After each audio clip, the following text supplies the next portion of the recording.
สายตะกี้เล็กกวนไฟนำเต้นนำวาค่ะมันเนี่ยมันในวันที่3-4เดือนปี2024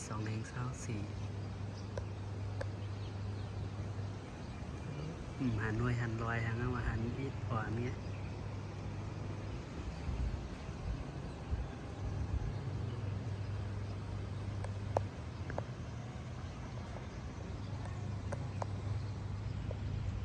นั่นก็เป็นโคในสายตะกี้เล็ก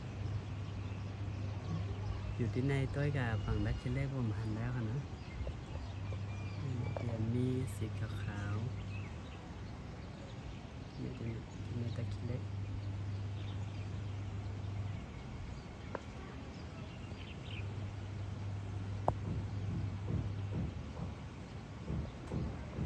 ผู้ปอก็ต้อยกับหัน